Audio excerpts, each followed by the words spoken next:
Olá, compartilho com vocês onde encontro os resumos dos livros da Bíblia. Me ajudam muito. Antes de ler cada livro, procuro ouvir o resumo antes.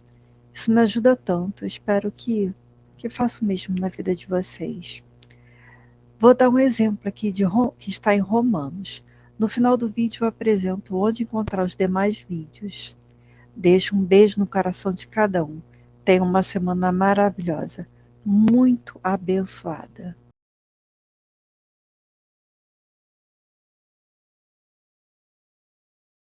A Carta de Paulo aos Romanos é uma das coisas mais longas e significativas já escritas por aquele que antes era conhecido como Saul de Tarso. Ele era um rabino judeu, pertencente a um grupo conhecido como fariseus, e ele era apaixonado e devoto à Torá de Moisés e às tradições de Israel. E ele via Jesus e seus seguidores como uma ameaça. Mas ele teve um encontro radical com Jesus ressuscitado, que o enviou como um apóstolo, como um representante oficial para o mundo do povo não judeu, chamado de gentios na Bíblia. E então ele começou a usar o seu nome romano, Paulo, e viajou por todo o antigo Império Romano contando às pessoas sobre o Rei Jesus ressuscitado e formando seus seguidores nessas novas comunidades chamadas de igrejas. E Paulo ocasionalmente escrevia cartas para essas novas comunidades de Jesus para ajudá-las a promover sua fé e responder a perguntas que as pessoas tinham. E o livro de Romanos é uma dessas cartas. Na verdade, foi escrito bastante tarde em sua carreira. Agora, sabemos, pelo livro de Atos, que a igreja em Roma já existia por algum tempo e que era composta por judeus e não-judeus seguidores de Jesus. Mas a certa altura, o imperador romano Cláudio expulsou todo o povo judeu de Roma. E então, cerca de 5 anos depois, todos esses judeus, incluindo os judeus seguidores de Jesus, foram autorizados a retornar. E quando o fizeram, encontraram uma igreja que se tornou muito não-judaica em costume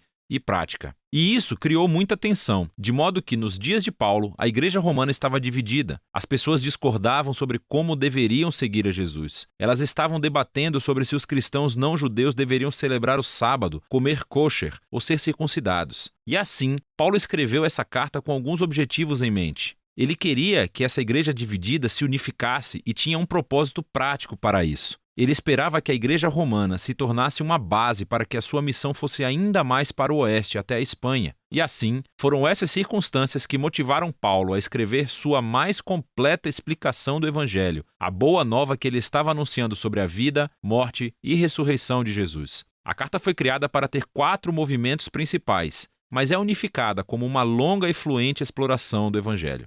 O Evangelho, segundo Paulo, em primeiro lugar, revela a justiça de Deus e também cria uma nova humanidade que cumpre a promessa de Deus a Israel.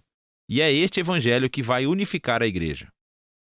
Nesse vídeo, vamos explorar as ideias dos capítulos 1 a 4. Então, Paulo começa se apresentando como um apóstolo designado por Deus para espalhar o evangelho sobre Jesus, sobre como ele é o Messias de Israel, que ressuscitou dentre os mortos como Filho de Deus, Rei das Nações. E agora, Jesus chama toda a humanidade a estar sob seu domínio de amor. E Paulo diz que as boas novas do Rei Jesus são, antes de mais nada, o poder de Deus para salvar as pessoas que confiam nele e depois revelam a justiça de Deus. Ela descreve o caráter de Deus que sempre faz justiça, o que é certo e o que é bom, mas também que ele é fiel e justo para cumprir suas promessas. E Paulo está dizendo que a história de Jesus nos mostra como Deus fez essas duas coisas. Mas como? Bem, primeiro ele reconta de uma forma longa e criativa a história do Gênesis nos capítulos de 3 a 11.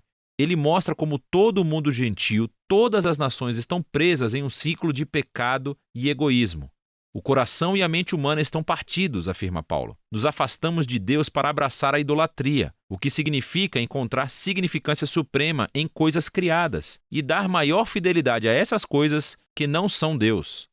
Isso resulta em uma distorção da nossa humanidade e comportamento destrutivo. E então, o que resta é uma humanidade que vive uma vida de acusações diante de um Deus justo, o qual o povo de Israel pode dizer: bom, parece que Deus fez uma boa decisão quando escolheu o nosso povo dentre as nações. Ele nos salvou da escravidão no Egito. Ele nos deu as leis da Torá, como o sábado, comer kosher, a circuncisão, e todas essas coisas juntas nos mostram como viver como o povo santo de Deus. Mas Paulo diz: calma aí, gente. Ele lembra a história da Torá e do resto do Antigo Testamento, que mostra que Israel era tão corrupto quanto o resto da humanidade. Israel é mais culpado do que os gentios, diz Paulo, porque eles têm a Torá. Eles deveriam saber. E assim, conclui Paulo, toda a humanidade, gentios, israelitas, estão desesperadamente presos e culpados diante de Deus. Mas essa não é a palavra final. As boas novas sobre Jesus são a resposta de Deus. Em vez de culpar a humanidade, Jesus veio como o Messias de Israel para morrer em nome de todas as pessoas como sacrifício pelos pecados. Como nosso representante, Jesus sofreu no seu próprio corpo todas as consequências da dor, do pecado e da morte que causamos no mundo. E ele superou tudo com a sua ressurreição dentre os mortos. Ele disponibiliza sua nova vida de ressurreição para os outros. Jesus se tornou no que nós somos para que pudéssemos nos tornar em quem ele é. E tudo isso, diz Paulo, é como Deus justifica aqueles que confiam ou têm fé em Jesus. Agora, justificação é outro termo rico do Antigo Testamento para Paulo e está relacionada com a justiça de Deus. Literalmente significa se declarar justo. Por causa daquilo que Jesus fez em nosso lugar, recebemos um novo status diante de Deus. Em vez de nos considerar culpados, Deus declara que as pessoas estão em um relacionamento correto com Ele e estão perdoadas. A justificação resulta em uma nova família. A pessoa que confia em Jesus recebe um lugar entre o povo da aliança de Deus. A justificação também resulta em um novo futuro, que inicia uma jornada de transformação da vida pela graça de Deus. E assim, todas essas coisas sobre justificação são um presente de Deus para aqueles que, através da sua fé, estão em Cristo Jesus. E isso leva Paulo, no capítulo 4, a explorar as enormes implicações que tudo isso tem para quem pode fazer parte da família da aliança de Deus. Ele volta para a história de Abraão em Gênesis, capítulo 15. Antes de qualquer uma das leis da Torá ter sido dada a Israel, Abraão foi justificado ou declarado justo diante de Deus. Como? Bom, Deus prometeu que Abraão se tornaria pai de uma grande família multiétnica que receberia a bênção de Deus.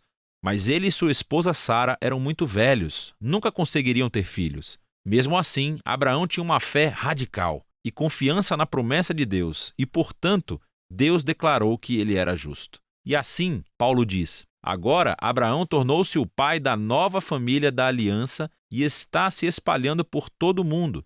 Essa família é composta de judeus e gentios que têm o mesmo tipo de fé e confiança naquele que cumpriu a promessa de Deus a Abraão, Jesus, o Messias.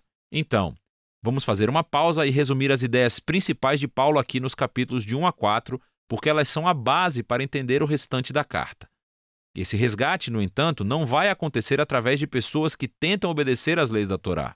Pelo contrário, o caráter justo de Deus o levou a resgatar o mundo através da morte e ressurreição de Jesus, para que ele pudesse criar essa família multiétnica de Abraão baseada na fé e torná-los o seu próprio novo povo da aliança. E então, Paulo mostra como essa nova família faz parte de algo muito maior, que os leva a um novo modo de vida juntos.